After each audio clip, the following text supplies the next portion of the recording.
ओम गृहणी सूर्याय नमः। आज रविवार के दिन आप सुनिए सूरज भगवान की कथा। सूर्य भगवान नवग्रहों के राजा है और सूर्य भगवान की कृपा से मान सम्मान में बढ़ोतरी होती है। व जीवन में खुशहाली और शांति आती है। सूरज भगवान की कथा के अनुसार एक बार एक राजा और रानी थे। उनके पास सिपाही, घोड़े, दास दासियां, धन दौलत सब कुछ था। उन्हें सिर्फ संतान नहीं थी और इसी कारण से राजा और रानी दोनों ही बहुत दुखी रहते थे। संतान प्राप्ति के लिए उन्होंने हर तरह का दान धर्म, धार्मिक अनुष्ठान, जप, मंत्र, व्रत और पूजा पाठ किए, लेकिन इन सब का कोई फायदा नहीं हुआ। अब राजा और रानी दोनों ही बुढ़ापे की ओर बढ़ते गए। बुढ़ापे की ओर बढ़ते गए तो होता क्या है कि दोनों ही गहन सोच में पड़ गए कि अब हमारे इतने बड़े राज्य का क्या होगा, इस राज्य का वारिस कौन बनेगा और प्रजा की जिम्मेदारी कौन लेगा। राजा और रानी दोनों ही दिन रात इसी चिंता में घुलते रहते। उन्हें अपने खाने पीने की सुध भी नहीं रहती। एक सुबह क्या होता है कि राजा के दरबार में एक साधु आता है। तो दासी रानी को बताती है कि साधु महाराज आए हैं, कुछ दान दक्षिणा दो। तब वह रानी दासी से कहती है कि हे दासी, यह मेरा अंतिम दान धर्म है। इसके बाद मैं अपने हाथों से कोई भी दान या धर्म नहीं करूंगी। ऐसा कहकर रानी हाथ में चावल से भरा हुआ छाछ लेकर बाहर आती है और साधु महाराज की झोली में भिक्षा डालने के लिए आगे बढ़ती है। तो उसके चेहरे पर उदासी साधु की दृष्टि में आ जाती है और साधु रानी से पूछता है कि हे रानी, क्या हुआ है, आप इतनी उदास क्यों हैं। तब रानी साधु को सारी बातें कह सुनाती है और रानी रोने लगती है। उसकी बात सुनकर साधु कुछ पल के लिए गंभीर हो जाता है और कहता है कि हे रानी, तुम चिंता मत करो, तुम्हारी संतान प्राप्ति की इच्छा भी पूरी हो जाएगी। तुम्हारी कोख से एक पुत्र जन्म लेगा। वह केवल 14 वर्ष तक ही आप लोगों को मिलेगा, उसके आगे वह मृत्यु लोक में नहीं रह पाएगा। इससे बढ़कर आपको कुछ भी देना मेरे लिए संभव नहीं है। अपनी बात पूरी करते हुए उसने अपनी झोली में हाथ डाला और साधु महाराज ने थोड़ी सी भभूति निकालकर रानी को दे दी और कहा कि आप और महाराज दोनों ही इसे बांटकर ग्रहण कर लेना, जल्द ही तुम्हें पुत्र प्राप्त होगा। इतना कहकर वह साधु अपनी राह पर चला गया। उसके जाने के बाद रानी सोचने लगी कि 14 साल तो 14 साल ही सही, इतने समय के लिए तो कम से कम हमें पुत्र सुख मिलेगा। मेरे लिए तो इतना ही काफ़ी है। इतने साल तक मैं इसे जी जान से बड़ा करूंगी और उसे ढेर सारा लाड और दुलार दूंगी और अपनी संतान की मनोकामना पूरी करूंगी। उस रात अपना सारा कामकाज खत्म करके जब राजा रानी के महल में आए तो रानी ने क्या किया कि राजा को सारी बात बताई और साधु की दी हुई भभूति दिखाकर राजा से बोली कि साधु महाराज ने यह भभूति हम दोनों को ग्रहण करने के लिए कहा है। तब राजा बोले कि हे रानी, हमने इतना दान धर्म, जप और तप किया है, इसका कोई फल नहीं मिला, तो अब इस भभूति से हमें संतान प्राप्ति कैसे होगी। उस पर रानी बोली कि हे राजन, जब इतना सब कुछ किया है तो उस पर से अब यह भी सही, खामखा उस साधु के क्रोध को भी हम क्यों बढ़ावा दे। वहीं राजा को अब किसी भी बात पर विश्वास नहीं रहा था, लेकिन रानी को दुख नहीं पहुंचे, इसीलिए वह राजा भभूत खाने के लिए राजी हो गया।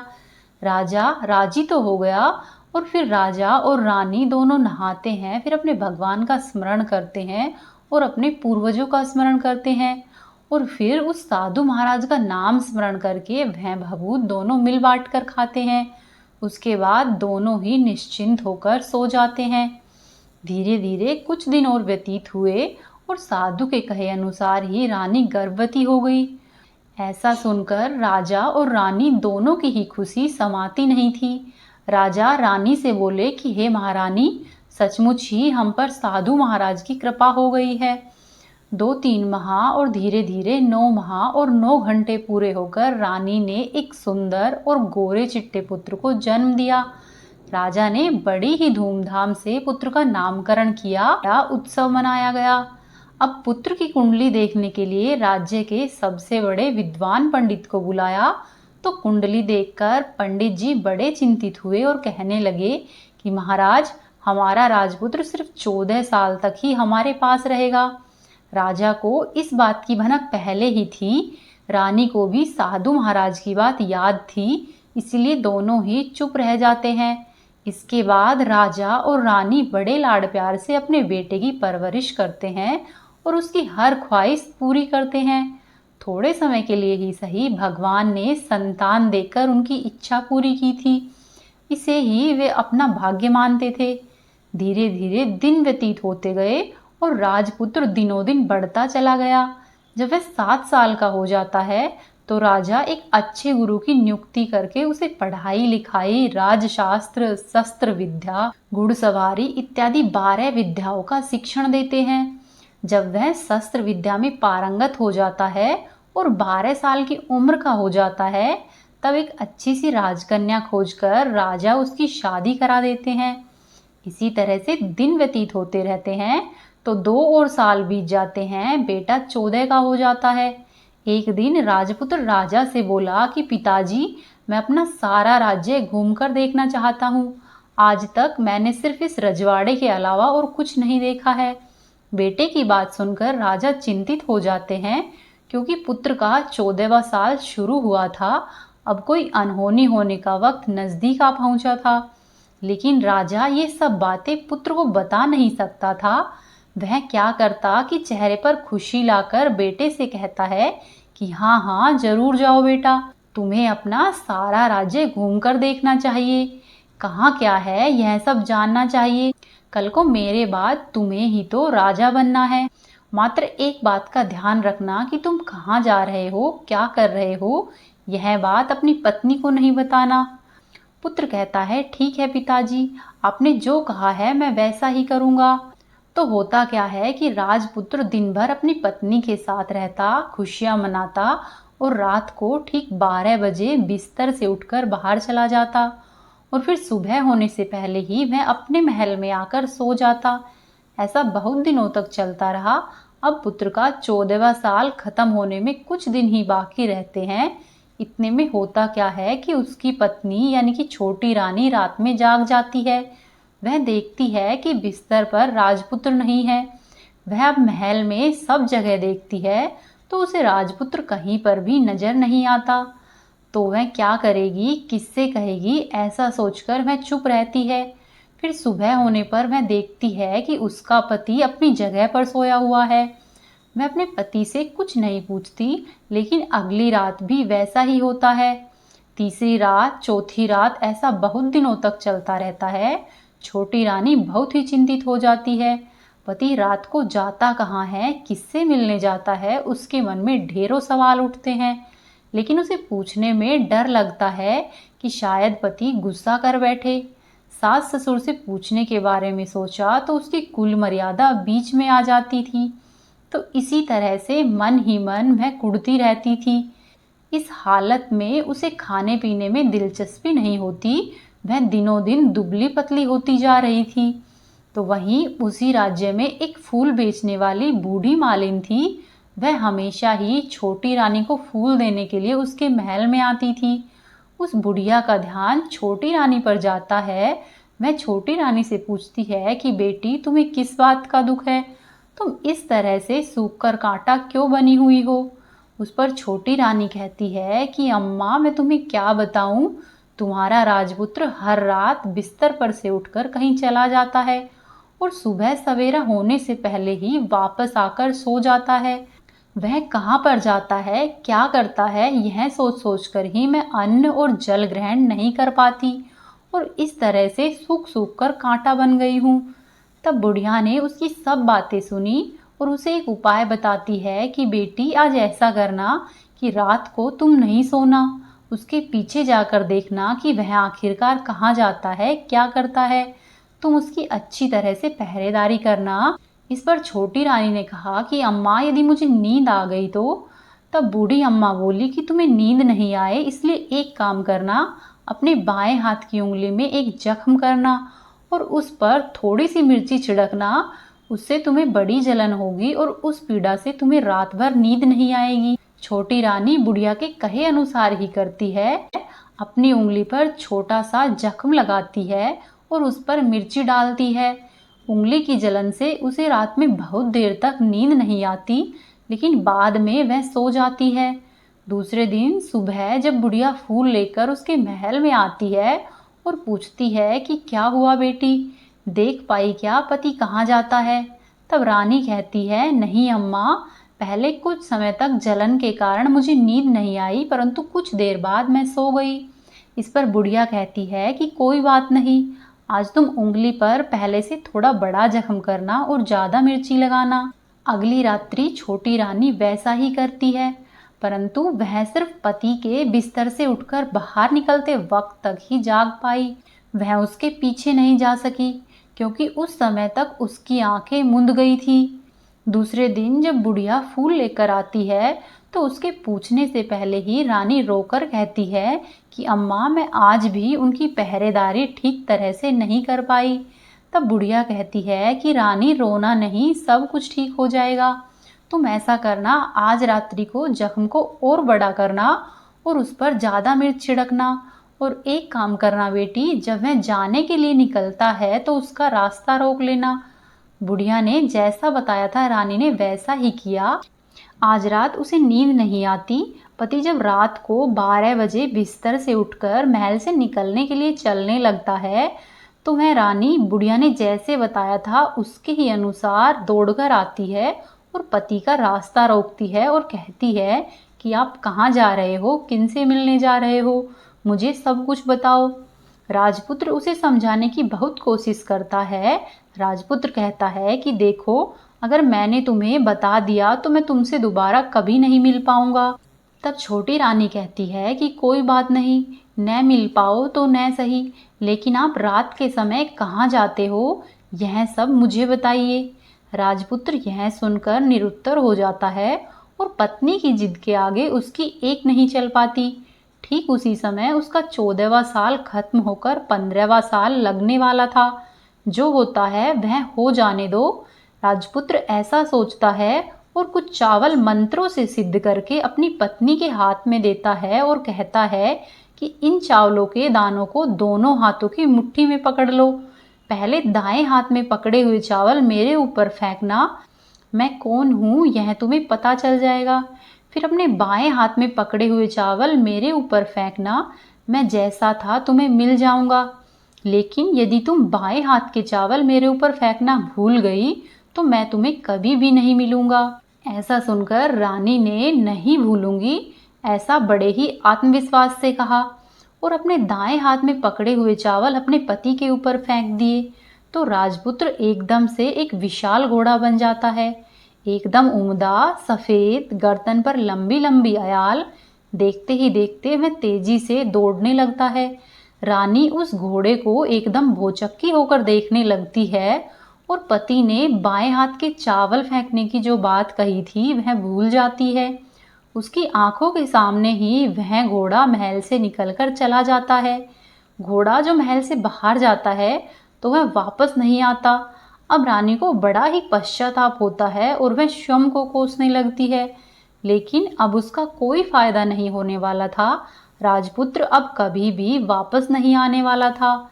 सुबह होते ही महाराजा महारानी को सब बात पता चलती है तो उन दोनों को बहुत दुख होता है।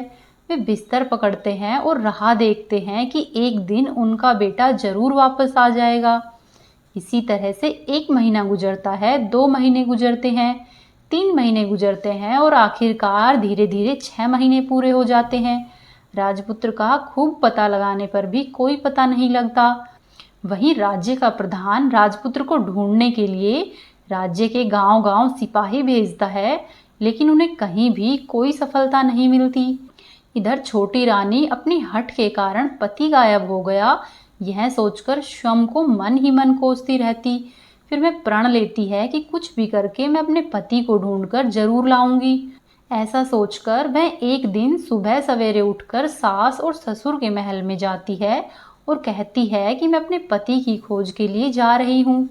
महाराजा और महारानी को और क्या चाहिए था, कुछ भी करके उन्हें उनका बेटा वापस मिलना चाहिए था। वे बहू को जाने की अनुमति देकर कहने लगे कि बेटी, तुम्हें जो कुछ चाहिए वह ले जाओ, जहाँ पर जाना है वहाँ पर जाओ, लेकिन हमारे बेटे को वापस लेकर आओ, भगवान तुम्हें कामयाबी दे। फिर छोटी रानी क्या करती है कि अपना शाही वेश बदलकर एक सेठानी बन जाती है, कुछ दास और दासियों व कुछ नौकरों को साथ में लेती है और कुछ सामान साथ में लेती है और राज्य की सीमा पर जाकर वहाँ एक भोजनालय खोल देती है और वहाँ पर आने वाले सब यात्रियों को खाना मुफ्त में देने लगती है। मात्र एक ही शर्त रखती है कि खाना खाने वाले को उसकी देखी हुई कोई भी अजीब चीज उसकी मालकिन को यानी कि राजकन्या को बतानी पड़ेगी।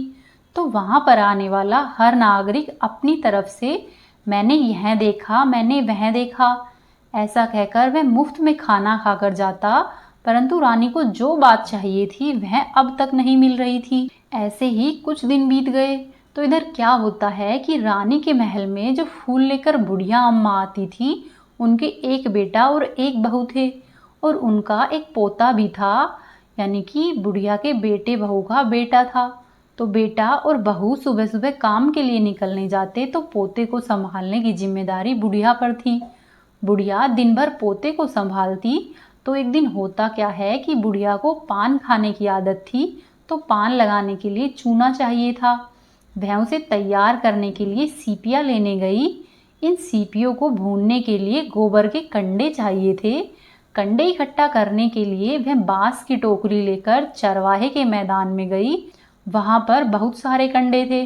उन्हें जमा करते करते उसे घर आने में अंधेरा हो गया और शाम होते ही जब काम से बेटा और बहू वापस लौटे तो देखते हैं कि बच्चा घर पर अकेला है और रो रहा है। वे दोनों ही गुस्से से लाल पीले हो गए। इतनी ही देर में बुढ़िया माई घर पर आ पहुंची।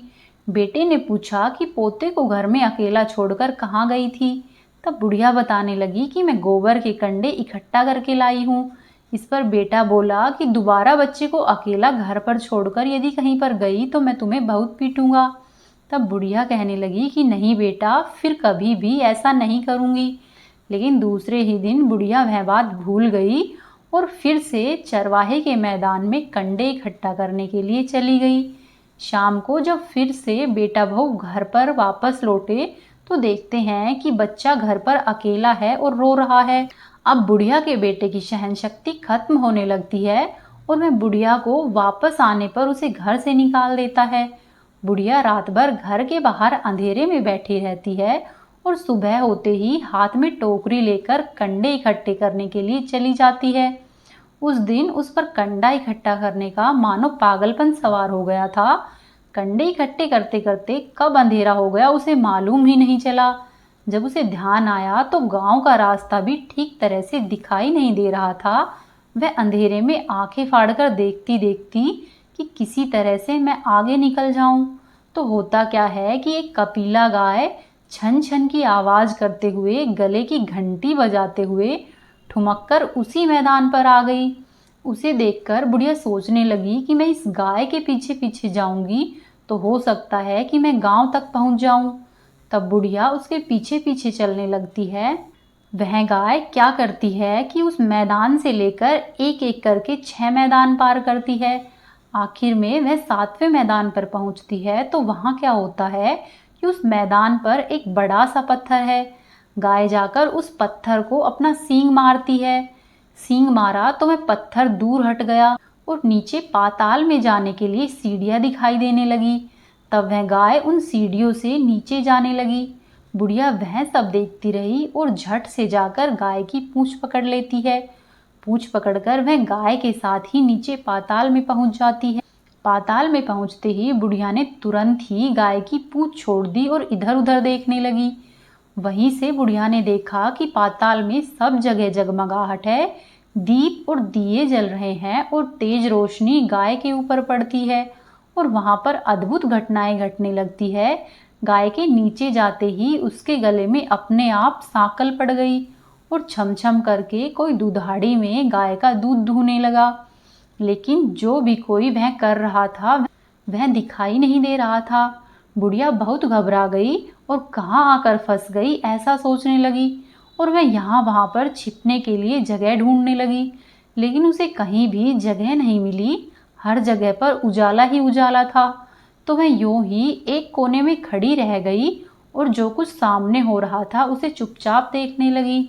कुछ पल के बाद वहां पर झट से एक उम्दा सफेद घोड़ा आया। वहां पर दो कुंड थे, उसमें से एक कुंड में उस घोड़े ने छलांग लगाई और ऊपर आ गया। अब उसे राजपुत्र का रूप प्राप्त हो गया और राजपुत्र बनने के बाद उसने दूसरे कुंड के पानी में स्नान किया और वहां पर रखे हुए नए कपड़े पहने। नजदीक ही एक सुंदर पलंग था, वह उस पर आकर बैठ गया। उसके सामने अपने आप पंच पकवानों की थाली आ गई, दूध की एक प्याली आ गई, पान सुपारी आ गए और उसके सामने एक दिया जलता रहता। राजपुत्र ने खाना खाया, दूध पिया, पान सुपारी खाए और बिस्तर पर लेट जाने से पहले सूर्यदेव का स्मरण करके सामने जलते हुए दिए से पूछा कि दिए दिए दीपंकर, मेरे माता पिता क्या कर रहे हैं। दिया बताने लगा कि बेटे के शोक में डूबे हुए हैं। तब लड़का पूछता है कि राज्य कौन संभाल रहा है। तब दिया कहता है कि राज्य प्रधान संभालता है। फिर राजपुत्र कहता है कि मेरी पत्नी क्या करती है। तब दिया कहता है कि उसने चौराहे पर भोजनालय शुरू किया है और आते जाते लोगों से वह नई खबर के बारे में पूछती है। दिए के यह कहते ही राजपुत्र कहने लगता है कि ठीक है। उसके बाद वह सो गया। बुढ़िया कोने में खड़ी रहकर यह सब देखती रही। ऐसी अद्भुत घटना उसने जिंदगी में पहली बार देखी थी। उसे अंदर ही अंदर चुलबुलाहट होने लगी। वह अपनी भूख और प्यास को भूल गई कि आगे और क्या होता है। उसे देखने के लिए वह उत्सुक रहने लगी। लेकिन उसके बाद और कुछ घटनाएं नहीं घटती। रात गुजर गई और सुबह हो गई। सुबह होने पर पलंग पर सोया हुआ राजपुत्र उठा और फिर से पहले वाले कुंड में छलांग लगाई। तो अब वह फिर से घोड़ा बन गया और कुंड से बाहर आ गया। बाहर आते ही वह तेजी से उस पाताल नगरी से बाहर निकल गया। लेकिन वह कहाँ गया, बुढ़िया को कुछ भी पता नहीं चला। उसके बाद पिछली रात की ही तरह उस गाय का छम छम करके कोई दूध दूहने लगा। जैसे ही दूध दूहना खत्म हुआ, उसके गले की सांकल अपने आप खुल गई और वह गाय तेजी से ऊपर जाने वाली सीढ़ियों की ओर भागने लगी।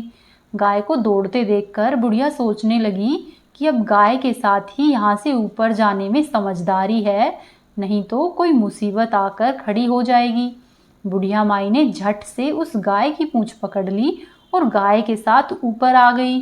गाय जब ऊपर मैदान में पहुंची तो सुरंग का रास्ता अपने आप बंद हो गया और उसके मुंह पर एक बड़ा सा पत्थर पहले ही की तरह खड़ा हो गया। ऊपर आकर वह गाय जंगल की ओर निकल गई तो इधर बुढ़िया एकदम बावली सी हो गई। उसने पाताल नगरी में जो कुछ देखा था वह जल्द से जल्द किसी को बताने के लिए उतावली हो उठी। उसे एकदम से याद आया कि नगर की सीमा पर कोई औरत भोजनालय चलाती है और नई बात बताने वाले को खाना पीना मुफ्त में देती है। वह सोचने लगी कि क्यों न मैं यह बात उस औरत को जाकर बताऊं। यदि उसे पसंद आई तो बाकी के जीवन में खाने पीने की झंझट से मुक्ति मिल जाएगी। तब बुढ़िया ने मन ही मन तय किया और तुरंत ही उस भोजनालय के द्वार पर टंगे हुए नगाड़े के सामने खड़ी हो गई और जोर जोर से नगाड़ा बजाना शुरू कर दिया। नगाड़े का इस तरह का शोर सुनकर मालकिन यानी कि छोटी रानी मन में प्रसन्न हो जाती है कि शायद कोई बड़ी बात लेकर कोई यहाँ पर आया है। तब रानी अपने सिपाहियों को आदेश देती है कि जाइए और जो आया है उसकी अच्छे से खातिरदारी कीजिए। आदेश पाते ही सिपाही नीचे दौड़ गए तो एक बुढ़िया नगाड़ा बजा रही थी। उन्होंने पूछा कि क्यों री बुढ़िया, क्या हुआ, नगाड़ा क्यों बजा रही हो। तब बुढ़िया बोली कि कुछ नहीं बेटा, यहाँ पर खाना मिलता है न, इसीलिए आई हूँ। तब वो बोले कि खाना मिलेगा लेकिन तुम्हें कोई नई बात बतानी पड़ेगी। तब बुढ़िया बोली हाँ बताऊंगी, मुझे एक बात मालूम है। इस पर सिपाही उसे अंदर रानी के पास लेकर आए। उनको मालकिन का आदेश था कि जो कोई बूढ़ा बुजुर्ग वहाँ पर आए उनके साथ अच्छी तरह से पेश आना है और उनका आदर सत्कार व आतिथ्य करना है। तो सिपाहियों ने बुढ़िया का भरपूर आदर सत्कार किया। उसे बड़ी सी थाली भरकर व्यंजन परोसते हैं। बुढ़िया कुछ दिनों से भूखी थी, इसीलिए वह खाने पर टूट पड़ी। खाना खाने के बाद सिपाही ने उसे पहनने के लिए नए वस्त्र दिए और उसके बाद उसे लेकर रानी के पास आ पहुँचे। बुढ़िया और रानी ने तुरंत ही एक दूसरे को पहचान लिया। तब बुढ़िया बोली कि बेटा तुम। तो रानी बोली कि अम्मा तुम। बड़ी देर तक दोनों ही अलग अलग तरह की बातें करती रही। आखिरकार कुंवरनी बुढ़िया से कहने लगी कि अम्मा, अब बताओ तुमने क्या नई बात देखी है। नई बात? मैंने कोई नई बात नहीं देखी है। वह तो मेरे पास तुम्हें देने के लिए खाने के पैसे नहीं थे, इसीलिए मैंने झूठ कहा और नगाड़ा बजाया। तब रानी ने कहा, अम्मा घबराना नहीं, मैं किसी को तुम्हारा नाम नहीं बताऊंगी। फिर बुढ़िया बोली कि मैंने क्या देखा, कब देखा। ऐसा करके वह आनाकानी करने लगी। इस पर रानी ने उससे कहा कि देखो अम्मा, यदि तुमने मुझे वह नई बात बताई तो जिंदगी भर मैं तुम्हारी देखभाल करूंगी और तुम्हें रानी माता की तरह रखूंगी। अब बुढ़िया रानी को बात बताने के लिए तैयार हो गई और उसने जो कुछ उस मैदान में देखा था वह सब कुछ उसने रानी को बता दिया। बुढ़िया की बात सुनकर रानी को यकीन हो गया कि वह राजपुत्र उसी का पति है। वह तुरंत ही बुढ़िया से कहने लगी कि अम्मा, मुझे उसी जगह पर लेकर चलो। तब वह बुढ़िया बोली कि नहीं बेटी, वह पाताल राज्य है, सांप है और अन्य बहुत खतरे हैं। यदि किसी ने तुम्हें वहां पर देख लिया तो तुम्हारी जान खतरे में पड़ सकती है। लेकिन रानी ने उसकी एक भी नहीं सुनी। वह उसे उस जगह पर ले जाने के लिए जिद करने लगी। आखिर में बुढ़िया ने उसका कहना मान लिया और कहने लगी कि ठीक है, मैं तुम्हें वहां पर लेकर चलती हूँ, पर आज नहीं कल। वहां जाना है तो शाम को ही जाना होगा। तो दूसरे दिन दोपहर को रानी बुढ़िया के साथ उस मैदान पर गई और एक जगह छुपकर गाय के आने की राह देखने लगी। दिन ढलते ही अंधेरा घेरने लग गया और हमेशा की ही तरह गाय वहां पर आ गई। मैदान के उस कोने में जाकर गाय ने पत्थर पर सींग मारा तो झट से पत्थर हटकर वहां से सुरंग में जाने का रास्ता खुल गया। गाय उस रास्ते से नीचे उतरने लगी तो बुढ़िया रानी से कहती है कि जल्दी आगे बढ़ो बिटिया, हमें गाय की पूंछ पकड़कर नीचे उतरना होगा। तब वे दोनों गाय की पूंछ पकड़कर नीचे उतर गई। बुढ़िया पहले जिस कोने में छिपी थी अब भी उसी कोने में छिप गई। अब नीचे सब कुछ पहले के जैसे ही घटित हो रहा था। गाय के गले में अपने आप सांकल पड़ गई। कोई अदृश्य रूप से उसका दूध दुहने लगा। एक सफेद उम्दा घोड़े ने आकर एक कुंड में छलांग लगाई तो वह राजपुत्र के रूप में ऊपर आया। वह राजपुत्र दूसरे कुंड में नहाने लगा।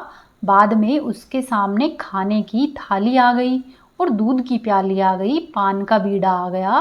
राजपुत्र सब कुछ ग्रहण करके सोने के लिए पलंग पर गया तो सोने से पहले सूर्यदेव का स्मरण करके वह दिए से पूछने लगा कि दिए दिए दीपंकर, मेरे माता पिता क्या कर रहे हैं। तो दिया कुछ जवाब नहीं देता बल्कि वह बुझने लगता। तब राजपुत्र को कुछ अघटित हुआ है इसका संदेह हो गया। वह उदास हो गया और जो कुछ हुआ है वह हो जाने दो, ऐसा सोचकर वह सोने के लिए बिस्तर पर लेट गया। अब रानी का संयम छूट गया। वह दौड़कर पति के पास आई और उसके पैर पकड़ने के लिए आगे बढ़ने लगी। राजपुत्र तुरंत ही पत्नी को पहचान गया और वह झट से पीछे हट गया और चिल्लाने लगा कि नहीं नहीं, मुझे मत छूना वरना सर्वनाश हो जाएगा। तब रानी अपने दोनों हाथों को जोड़कर अपने पति से अपनी भूल स्वीकारने लगी। कहने लगी कि हे स्वामी, मुझसे भूल हो गई है। मुझे आपसे नहीं पूछना चाहिए था कि आप रात को कहाँ जाते हो। मैं अपनी भूल स्वीकार करती हूँ। मुझे मेरे किए की सज़ा मिल गई है। अब आप घर पर चलिए। आपके वियोग में आपके माता पिता ने बिस्तर पकड़ लिया है और आपकी प्रजा भी बहुत दुखी है। उस पर राजपुत्र कहने लगा कि वहीं तो एक बार तुम गलती कर बैठी हो, अब दोबारा मत करना, नहीं तो अब मैं तुम्हें जो दिख रहा हूँ वह भी नहीं दिखूंगा। अब तो यह सुनकर रानी जोर जोर से विलाप करने लगी और जोर जोर से जमीन पर सिर पटकने लगी। राजपुत्र के मन में उसके प्रति दया उत्पन्न हो गई और वह उससे कहने लगा कि यदि तुम मुझे पाना चाहती हो तो तुम्हें एक काम करना होगा। काम कठिन है लेकिन वह तुम्हें अकेले ही करना होगा। तब रानी कहने लगी कि हे स्वामी, आप कार्य कहो, जितना भी कठिन है मैं अवश्य ही पूर्ण करूंगी। इस पर राजपुत्र ने उसे बताया कि इस पाताल से ऊपर जाते ही तुम्हें एक घना जंगल नजर आएगा। ऐसे 6 जंगल पार करके 7वां जंगल मिलेगा वह जंगल सबसे घना है। उसी जंगल में बीचों बीच में एक पीपल का पेड़ है। उसके आसपास की जगह पर पत्ते, फंदे, जटाएं, कांटे इत्यादि अनेकों तरह से वह पीपल का पेड़ ढका हुआ है। वहां पर बाघ, शेर, भालू, सांप और सभी धमाचौकड़ी करने वाले जानवर बैठते हैं।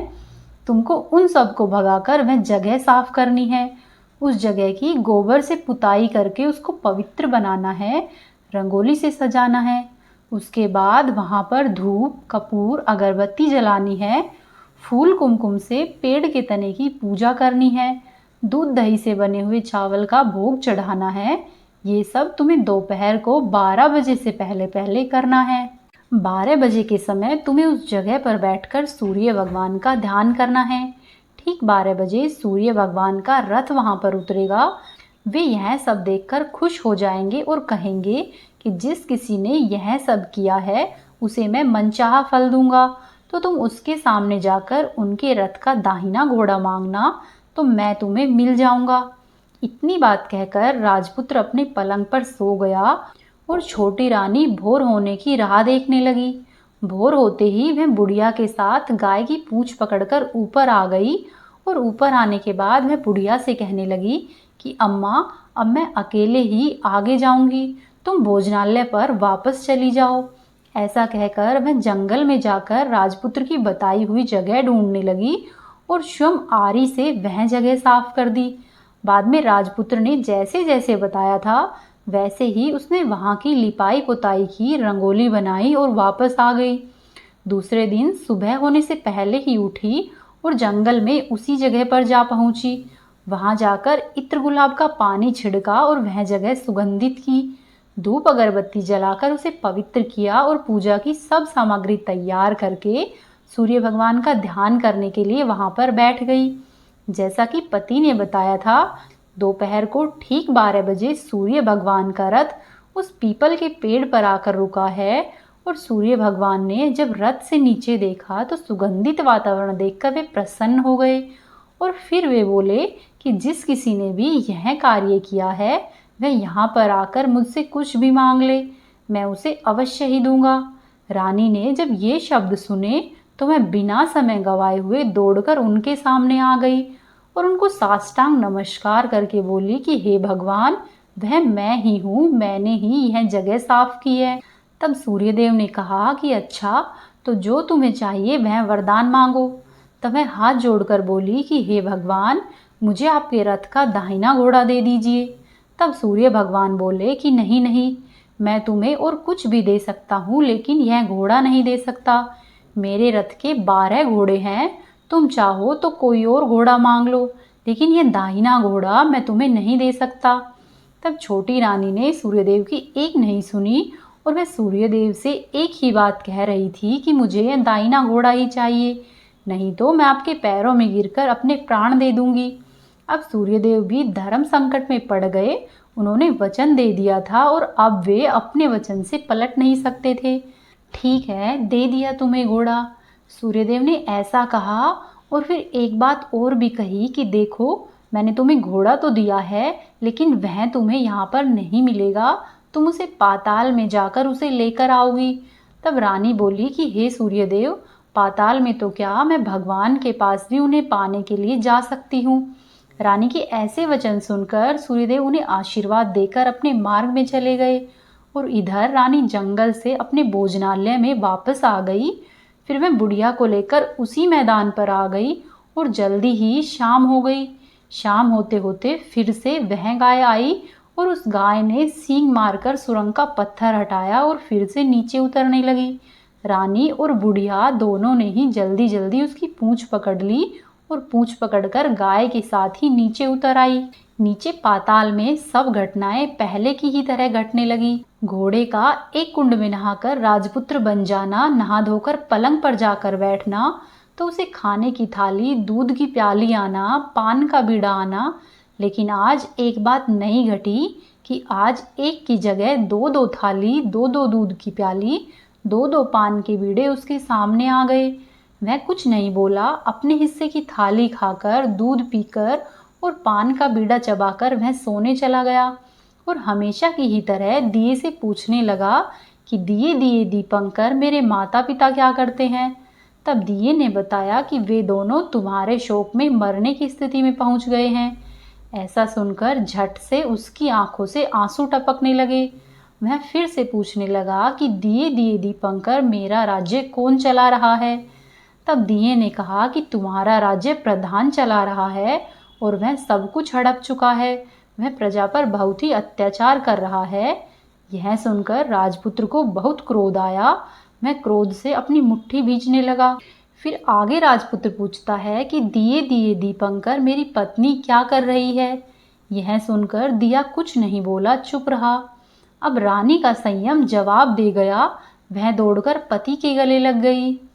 अब मैं तुम्हें मिल गया, ऐसा राजपुत्र कहने लगा। सच कहते हो, आप फिर से तो घोड़ा नहीं बन जाओगे न। तब राजपुत्र कहता है, नहीं, मैं दोबारा घोड़ा नहीं बनूंगा। तुमने जो इतने सारे कष्ट उठाए हैं वह मुझको पाने के लिए हैं। इसीलिए सूर्यदेव ने मुझे सदा के लिए ही घोड़े के जन्म से मुक्त कर दिया है। राजपुत्र ने बड़े प्यार से कहा और उसे हृदय से लगा लिया। उसके आंसू पोंछे और कुछ देर के बाद सुबह हो गई तो गाय की श्रृंखला टूटकर वह ऊपर भूलोक को जाने लगी। रानी, राजपुत्र और बुढ़िया उसकी पूंछ पकड़कर उसके साथ ऊपर आ गए। ऊपर आने पर वे सीधे ही भोजनालय में पहुंच गए। वहां का सब सामान लोगों में बांट दिया और उसको ताला लगाकर रानी और राजपुत्र और बुढ़िया माई राज्य में लौट आए। राजपुत्र वापस आता है तो उसके तेवर देखकर प्रधान घबरा गया। राजपुत्र ने प्रधान को बंदी बनाया और कैद खाने में डाल दिया और राज्य की बागडोर अपने हाथों में ले ली।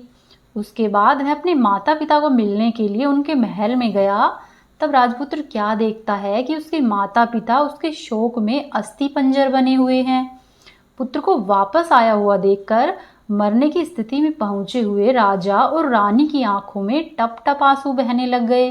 राजा और रानी दोनों ने पहले पुत्र को गले से लगाया और उसे प्यार से सहलाया। इतना होने के बाद भी उनकी सेहत में एकदम से सुधार आने लगा। अब वे दोनों बिस्तर से उठकर बैठ गए और पुत्र को आशीर्वाद देने लगे। राजपुत्र के आने की खबर तुरंत ही राज्य में फैल गई। प्रजा खुशी से फूली नहीं समाई।